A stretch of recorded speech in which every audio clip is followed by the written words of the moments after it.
Assalamualaikum warahmatullahi wabarakatuh. Alhamdulillah pada pagi hari ini kita masih diberi kesempatan sehingga kita dapat melaksanakan ataupun melakukan presentasi mengenai model pembelajaran inquiry pada kurikulum Merdeka. Sebelumnya kami mengucapkan terima kasih kepada Bapak Khairil Arif MPD selaku dosen pengampu pada mata kuliah kajian dan pengembangan kurikulum IPA.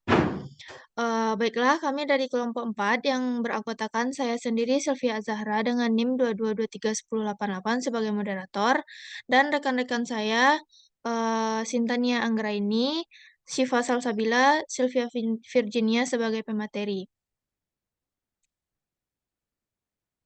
Baiklah, eee, pada presentasi kali ini kita ada 3 topik pembahasan. Yang pertama itu konsep pembelajaran inquiry, kemudian yang kedua keterkaitan model inquiry dengan kurikulum Merdeka, yang ketiga yaitu level soal yang digunakan dalam model pembelajaran inquiry. Nah, untuk materi pertama itu akan saya jelaskan sendiri, yaitu konsep model pembelajaran inquiry.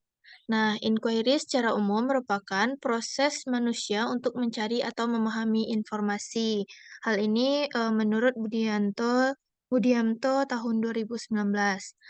Nah, tujuan dari kegiatan pembelajaran inquiry ini ialah untuk menarik partisipasi siswa secara maksimal dalam proses pembelajaran, kemudian memaksimalkan orientasi kegiatan dalam proses pembelajaran, dan mengembangkan rasa percaya diri siswa terhadap apa yang ditemukannya selama proses inquiry.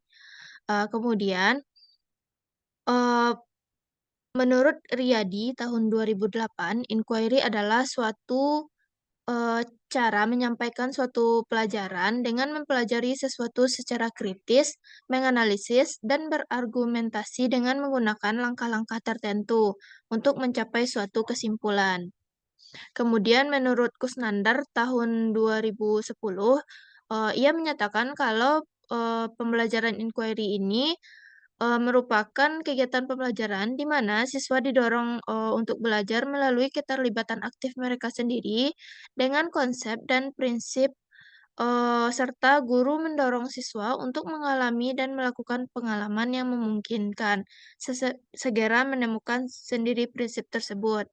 Seperti yang sudah dijelaskan tadi, tujuan utama dari kegiatan pembelajaran inquiry ini ialah untuk menarik partisipasi siswa secara maksimal dalam proses pembelajaran, dan juga untuk memaksimalkan orientasi kegiatan dalam proses pembelajaran dan mengembangkan rasa percaya diri siswa terhadap apa yang ditemukan selama proses inquiry.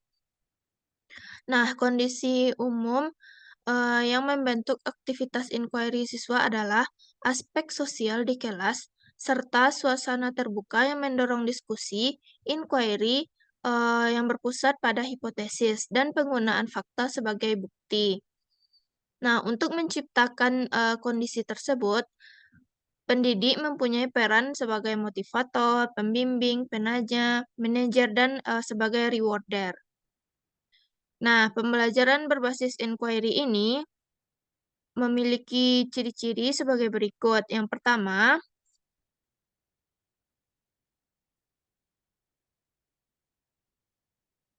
ciri-cirinya yang pertama yaitu pembelajaran berbasis inquiry ini menekankan pada penelitian dan penemuan siswa. Dalam proses pembelajaran, siswa tidak hanya berperan menerima materi saja, eh, namun juga berperan untuk menemukan hakikat atau inti dari materi pembelajaran itu sendiri. Kemudian, ciri-ciri yang kedua yaitu segala kegiatan yang dilakukan siswa bertujuan untuk mencari dan menemukan jawaban atas pertanyaan sendiri, sehingga siswa diharapkan dapat menumbuhkan sikap percaya diri.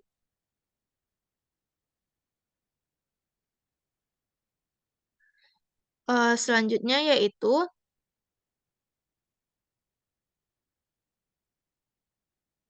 prinsip eh, prinsip pembelajaran berbasis inquiry ini. Yang pertama, berorientasi. Nah, berorientasi dalam pengembangan intelektual, pembelajaran diarahkan pada hasil belajar dan juga pada proses belajar. Kemudian yang kedua yaitu prinsip interaksi. Proses pembelajaran pada hakikatnya adalah proses interaksi dalam kegiatan pembelajaran, baik antara siswa, guru, bahkan lingkungan. Kemudian yang ketiga yaitu mengajukan pertanyaan, di mana peran guru dalam, mengajukan pertanyaan ini yaitu, guru berperan dalam menggunakan pengetahuan, yakni sebagai penanya. Kemudian yang keempat itu belajar berpikir. Nah, belajar bukan sekedar, menghafal fakta-fakta tertentu, tetapi belajar adalah suatu proses berpikir atau learning to know, khususnya proses pengembangan potensi seluruh otak. Kemudian yang terakhir yaitu prinsip keterbukaan. Pembelajaran bermakna adalah pembelajaran yang menawarkan berbagai kemungkinan berupa hipotesis yang harus dibuktikan. Selanjutnya yaitu eh, kelebihan dan kekurangan dari model inquiry learning yang akan dijelaskan oleh Sintania Anggraini. Kepada Sinta disilakan. Terima kasih moderator. Baiklah, saya akan menjelaskan yaitu tentang kelebihan dan kekurangan inquiry. Yang pertama yaitu kelebihan, di mana kelebihannya itu ada tiga. Yang pertama, menekankan pada pengembangan aspek kognitif, efektif, dan psikomotor secara seimbang sehingga pembelajaran inquiry menjadi lebih bermakna. Yang kedua yaitu memberikan ruang kepada siswa untuk belajar berdasarkan gaya belajarnya. Yang ketiga, dapat memenuhi kebutuhan siswa yang berkemampuan di atas rata-rata tanpa terhalang oleh siswa yang berkemampuan akademik lebih rendah.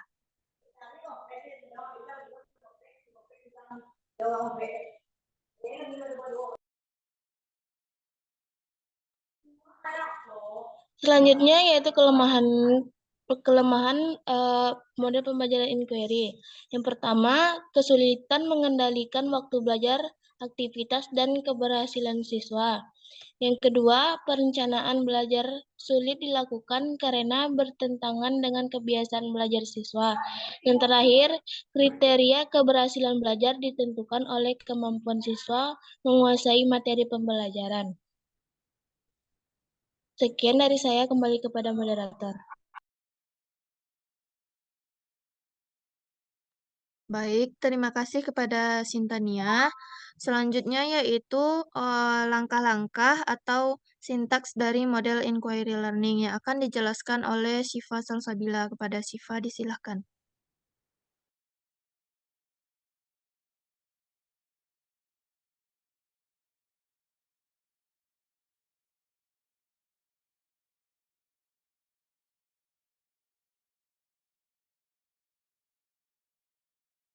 Tahun 2014 mengemukakan bahwa proses pembelajaran dengan menggunakan strategi pembelajaran inquiry dapat mengikuti langkah-langkah sebagai berikut.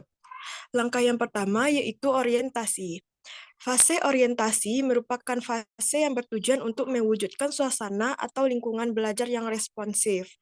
Pada tahap ini, guru menciptakan kondisi agar siswa siap melaksanakan proses pembelajaran. Fase orientasi merupakan fase yang sangat penting.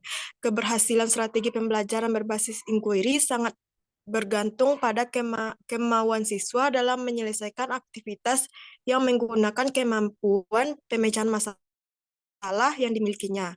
Tanpa kemauan dan kemampuan tersebut, maka proses pembelajaran tidak dapat berjalan dengan lancar. Nah, beberapa hal yang dapat dilakukan pada masa orientasi ini antara lain yang pertama yaitu menjelaskan topik, tujuan, dan hasil belajar yang diharapkan dicapai siswa.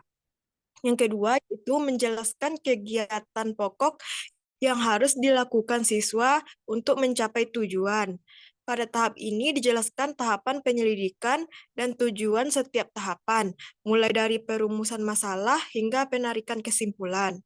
Dan yang ketiga yaitu menjelaskan pentingnya topik dan kegiatan pembelajaran. Hal ini dilakukan untuk memotivasi siswa dalam belajar. Langkah yang kedua yaitu merumuskan masalah. Perumusan masalah merupakan langkah melibatkan siswa dalam suatu masalah yang bersifat teka-teki. Soal-soal yang disajikan merupakan soal-soal sulit yang harus dipikirkan siswa agar dapat memecahkan teka-teki tersebut. Dalam merumuskan suatu masalah, hal-hal yang perlu diperhatikan antara lain, yang pertama yaitu siswa harus merumuskan masalahnya sendiri. Siswa memiliki tingkat motivasi belajar yang tinggi ketika mereka ikut serta merumuskan masalah yang diselidikinya. Oleh karena itu, guru tidak boleh merumuskan masalah pembelajaran sendiri. Guru hanya menentukan topik pembelajaran, sedangkan merumuskan masalah yang sesuai dengan topik yang ditentukan harus diserahkan kepada siswa. Yang kedua yaitu masalah yang diselidiki adalah masalah yang mengandung teka-teki yang jawabannya sudah pasti. Artinya, guru dapat mendorong siswa untuk merumuskan masalah yang menurut guru sudah ada jawabannya. Yang tersisa hanyalah siswa mencari dan menerima jawaban tertentu. Dan yang terakhir yaitu konsep tugas merupakan konsep yang sudah diketahui siswa. Artinya, sebelum mengeksplorasi masalah lebih jauh dalam proses inquiry, guru harus terlebih dahulu memastikan bahwa siswa sudah memahami konsep-konsep yang terlibat dalam merumuskan masalah. Selanjutnya langkah yang ketiga yaitu merumuskan hipotesis. Hipotesis adalah jawaban sementara terhadap suatu masalah yang ingin diselidiki. Sebagai jawaban sementara, hipotesis harus diperiksa kebenarannya atau kemampuan berpikir individu pada hakikatnya sudah ada sejak lahir. Salah satu cara guru dapat mengembangkan kemampuan menebak atau hipotesis pada setiap individu adalah dengan mengajukan pertanyaan berbeda yang dapat mendorong siswa merumuskan jawaban tentatif atau mampu melakukan penilaian berbeda terhadap kemungkinan jawaban yang untuk merumuskan masalah yang diselidiki. Penilaian sebagai hipotesis bukan sekedar penilaian, melainkan harus mempunyai dasar penalaran yang kokoh agar hipotesis yang diajukan masuk akal dan logis.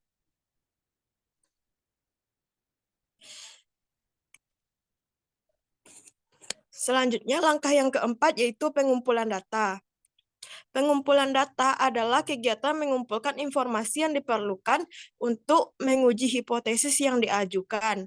Dalam strategi pembelajaran berbasis inquiry ini, pengumpulan data merupakan proses mental yang sangat penting dalam perkembangan intelektual.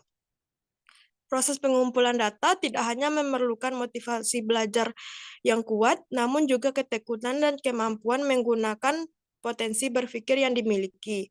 Oleh karena itu, tugas dan peran guru pada tahap ini adalah mengajukan pertanyaan-pertanyaan yang dapat mendorong siswa berpikir untuk mencari informasi yang dibutuhkan. Hambatan dalam proses pembelajaran sering terjadi ketika siswa tidak menyukai topik tersebut. Kurangnya apresiasi seringkali bermanifestasi sebagai gejala kurangnya semangat belajar. Ketika guru melihat gejala-gejala tersebut, hendaknya guru terus-menerus mendorong siswa untuk belajar dengan memberikan jenis pertanyaan yang berbeda-beda kepada semua siswa secara merata, sehingga mereka terstimulasi untuk berpikir. Selanjutnya yaitu langkah kelima, menguji hipotesis. Menguji hipotesis adalah proses menentukan jawaban apa yang dianggap dan dapat diterima berdasarkan data dan informasi yang diperoleh dari pengumpulan data. Hal terpenting dalam menguji suatu hipotesis adalah mengetahui tingkat kepercayaan siswa atau jawaban yang diberikan. Selain itu, menguji hipotesis juga berarti mengembangkan kemampuan berpikir logis. Artinya, kebenaran jawaban yang diberikan tidak boleh hanya didasarkan pada argumentasi saja, melainkan harus didukung oleh data yang ditemukan dan dapat dibuktikan. Dan langkah yang terakhir yaitu merumuskan kesimpulan. Merumuskan kesimpulan ini adalah proses mendeskripsikan hasil yang diperoleh berdasarkan hasil pengujian hipotesis tadi. Menarik kesimpulan merupakan gong dalam proses pembelajaran. Yang sering terjadi adalah karena jumlah data yang diperoleh begitu banyak, sehingga kesimpulan yang diambil tidak terfokus pada permasalahan yang dihadapi. Oleh karena itu, untuk sampai pada kesimpulan yang benar, guru harus mampu menunjukkan kepada siswa data apa saja yang relevan. Mungkin sekian penjelasan materi dari saya kembalikan kepada Sylvia. Baik, terima kasih kepada Syifa. Untuk materi terakhir, yaitu akan dijelaskan oleh Sylvia Virginia. Kepada Sylvia, disilahkan. Terima kasih moderator. Selanjutnya yaitu materi tentang kecocokan model pembelajaran inquiry dengan kurikulum Merdeka. Untuk meningkatkan kemampuan berpikir kreatif siswa, memilih mode pembelajaran inquiry adalah hal yang tepat karena karakteristik pembelajaran IPA yang sangat cocok dengan model inquiry, yakni mengajarkan siswa untuk menemukan sendiri suatu konsep melalui eksplorasi atau penemuan, sehingga pembelajaran menjadi lebih bermakna. Selain meningkatkan kemampuan berpikir kreatif siswa, model inquiry juga meningkatkan hasil belajar siswa. Melalui kegiatan inquiry, siswa bisa menemukan sendiri suatu informasi atau konsep, sehingga dengan penemuan tersebut, siswa akan mengingat dan menjadi pembelajaran yang bermakna.